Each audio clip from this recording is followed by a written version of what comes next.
আমাদের প্রত্যেকের বাচ্চাকেই একদিন না একদিন স্কুলে যাওয়া শুরু করতে হয়। তাহলে প্লে স্কুল কেন? আমাদের মনে অনেক সময়তেই প্রশ্ন জাগে যে আমার বাচ্চাকে কি আদৌ প্লে স্কুলে দেওয়ার প্রয়োজনীয়তা আছে, দিলে কোন বয়সে দেবো আর কেনই বা দেবো। চলুন আজকের ভিডিওতে আমরা দেখি যে প্লে স্কুল জিনিসটা কি এবং বাচ্চাকে আমরা প্লে স্কুলে দিলে কেন দেবো আর না দিলে কেনই বা দেবো না। প্রথম কথা হলো, প্লে স্কুল আর 5টা স্কুলের থেকে কিন্তু একটু আলাদা। আমরা সাধারণভাবে জানি যে স্কুলে গেলে পড়াশুনো হয়, একটা নির্দিষ্ট রুটিন থাকে, তার খাতা বই থাকে, তার ক্লাস চলে। কিন্তু প্লে স্কুল ব্যাপারটা মোটেই এরকম নয়। সেখানে যেটা হয় মূলত, পড়াশুনো যে একদম হয় না তা নয়, কিন্তু শুরুর দিকে বাচ্চাদের বিভিন্ন অ্যাক্টিভিটিতে ইনভলভ করা হয়।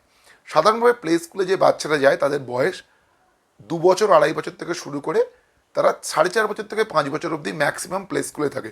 এরপরে কিন্তু তারা অবশ্যই মূল স্কুলের মধ্যে প্রবেশ করে যায়। এই সময় প্লে স্কুলে তাদেরকে পড়াশুনো বাদ দিয়েও বিভিন্ন অ্যাক্টিভিটি, সেটা ছবি আঁকা হতে পারে কিংবা কোনো একটা জিনিস নিয়ে খেলা করা, পেপার পেস্টিং, এরকম নানান অ্যাক্টিভিটি তাকে করানো হয়। প্লে স্কুল কিন্তু মূলত পড়াশুনো করার জায়গাই নয়। পড়াশুনো তো আপনি বাড়িতেও তাকে করাতে পারেন, তাকে আপনি পড়া শেখাতে পারেন, লেখা শেখাতে পারেন, কিন্তু প্লে স্কুলে যে মূলত দেওয়ার উদ্দেশ্য তার এইগুলো শেখা নয়। প্লে স্কুলে তাকে মূলত দেওয়ার প্রথম কারণ হলো ডিসিপ্লিন বানানো। অর্থাৎ একটা বাচ্চা ঘরেও পড়তে পারে, ঘরে সে যখন ইচ্ছা পড়তে বসতে পারে আপনার কাছে। প্লে স্কুলে দিলে সে প্রথমেই কি শেখে? নির্দিষ্ট সময় ঘুম থেকে ওঠা। কারণ স্কুল যেহেতু, তার কিন্তু একটা সময় থাকবে ঘুম থেকে ওঠা, তারপরে ব্রেকফাস্ট করা এবং তার যে অন্যান্য শারীরবৃত্তীয় ক্রিয়া অর্থাৎ পটি টটি সেরে ফ্রেশ হয়ে স্কুলে যাওয়া। এই একটা রুটিন বা একটা ডিসিপ্লিন কিন্তু তার জীবনে প্রথম আসে যখন সে প্লে স্কুলে যেতে শুরু করে। নেক্সট পয়েন্ট, সে বাড়ি বাদ দিয়ে অন্য একটা পরিবেশে দিনের কিছুটা সময় কাটাতে শেখে এবং বাড়ির লোক বাদে অন্যদের সঙ্গে থাকতে শেখে। আপনাদের বাড়িতে সাধারণভাবে আমাদের বা আমাদের যাদের বাড়ি হোক না কেন, কতজন লোক থাকে? 4-5 জন 6 জন লোক থাকে। এর বাইরের লোক কারোরই বাড়ির মধ্যে আজকের দিনে থাকে না। যখনই সে স্কুলে যাচ্ছে, সে আরও তার সমবয়সী বা তার থেকে একটু বেশি বয়সের হতে পারে তাদের সঙ্গে মেলামেশা করছে, প্লাস স্কুলে অ্যাজ এ টিচার বা আয়া যারা থাকছে তাদের সঙ্গেও কিন্তু সে ইন্টারাক্ট করছে। অর্থাৎ বাড়ির পরিবেশের বাইরেও কোনো একটা এমন পরিবেশ এক্সিস্ট করে যেখানে গিয়ে আমাকে দিনের কিছুটা সময় কাটাতে হবে এবং সেই জায়গাটাও বেশ আমার ভালো লাগবে। এই প্রথম অনুভূতিটা কিন্তু তার তৈরি হয় সে যখন প্লে স্কুলে যেতে শুরু করে।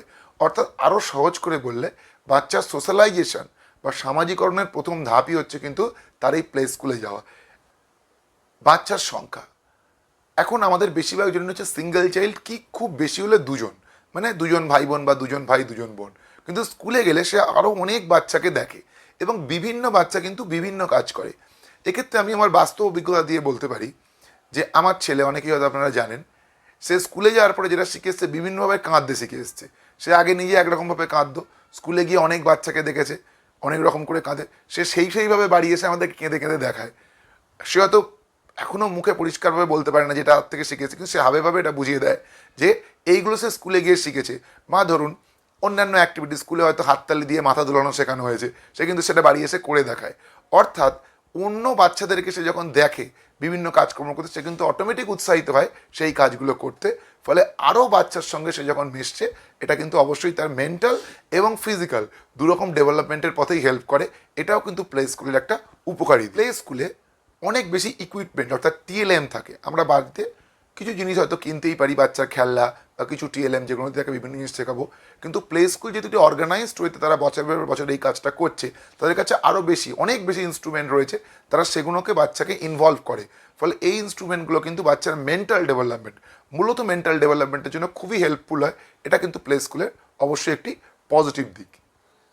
নিজের বক্তব্য অন্যকে বলা বা কোনোভাবে বোঝানো বা অন্যের বক্তব্য শোনা, এটাও কিন্তু তারা স্কুলে গেলে প্রথম অভ্যাস হয়।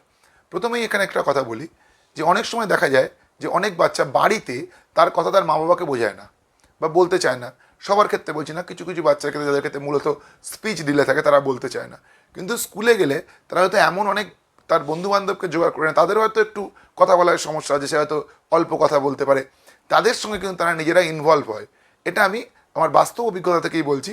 ঠিক তাদের সঙ্গে কিন্তু নিজেদের মনের ভাবটাকে আদান প্রদান করে নেয়। অর্থাৎ আমার মনের ভাব অন্যকে বোঝানো এবং অন্যের ভাব বোঝার চেষ্টা, এটাও কিন্তু সে প্লে স্কুলের মাধ্যমেই করে। বিভিন্ন ডে সেলিব্রেশন আমরা বাড়িতেও করতে পারি, রাখি, জন্মাষ্টমী, 15ই আগস্ট, 26শে জানুয়ারি। কিন্তু স্কুলে গেলে এই ব্যাপারটা অবশ্যই বাড়ির থেকে কিন্তু একটু অন্যরকম হয়। বাড়ির মধ্যে আমাদের পক্ষে সম্ভব নয় যে স্কুলে একসঙ্গে 50টা বাচ্চা মিলে পতাকা তোলা হচ্ছে, সেখানে তারা বিভিন্ন অনুষ্ঠানে নাচ গান করছে, এই ব্যবস্থা অন্ততপক্ষে আমি পারবো না বাড়িতে করতে। স্কুলে গেলে কিন্তু সে এইগুলোর মধ্যে ইনভলভ হয়। হয়তো সেদিনে দাঁড়িয়ে সে এই ডেটার গুরুত্ব বুঝছে না, একটা 2 বছরের বাচ্চা বা 2.5 বছরের বাচ্চা হয়তো বোঝে না যে স্বাধীনতা দিবসের গুরুত্ব কী বা 26শে জানুয়ারির গুরুত্ব কী, কিন্তু এই দিনটা যে বাকি দিনের থেকে একটু আলাদা, অন্তত এইটুকু কিন্তু আইডেন্টিফাই করতে শেখে। এবং পরবর্তীকালে কিন্তু সে এই ধরনের জিনিসের যখন হয় সেই দিনগুলোতে স্কুলে যেতে বেশি আগ্রহী হয়, কারণ এই দিন কোনো কাজকর্ম করতে হয় না, শুধুই গেলে মজা হয়। অর্থাৎ স্কুলে গিয়ে সে যদি মজা পেতে শুরু করে তাহলে সবথেকে বেশি যেটা সুবিধা হয়, এরপরে সে যখন মূল স্কুলে ভর্তি হবে সেই স্কুলের জন্য সে সম্পূর্ণ মেন্টাল এবং ফিজিক্যালভাবে তৈরি। অর্থাৎ সে যখন এরপরে প্রাইমারি স্কুল বা তারপরে হাই স্কুলে যাবে, তার কিন্তু স্কুলের প্রতি আর কোনো অনীহা থাকবে না, স্কুল নিয়ে কোনো সমস্যা থাকবে না। সমস্ত পজিটিভ দিক আলোচনা করলাম, একটাই এর নেগেটিভ দিক লাস্টে বলতে হবে। অবশ্যই এতে কিন্তু আপনার যদি প্রাইভেট স্কুল হয় কিছু টাকা খরচ হবে। আপনার যদি মনে হয় যে আপনার বাচ্চার ভবিষ্যৎ এবং খরচ এই দুয়ের তুলনায় আপনার বাচ্চার ভবিষ্যৎ এখানে অধিক গুরুত্বপূর্ণ, তাহলে এইটুকু টাকা যদি আমাদের সামর্থ্য থাকে আমরা আমাদের সন্তানের ভবিষ্যতের কথা চিন্তা করে খরচ করতেই পারি। এবং মোটামুটি 2 বছর বা তার থেকে বেশি বয়স হলে আমাদের বাচ্চাদেরকে প্লে স্কুলে পাঠানোর ব্যবস্থা করতে পারি।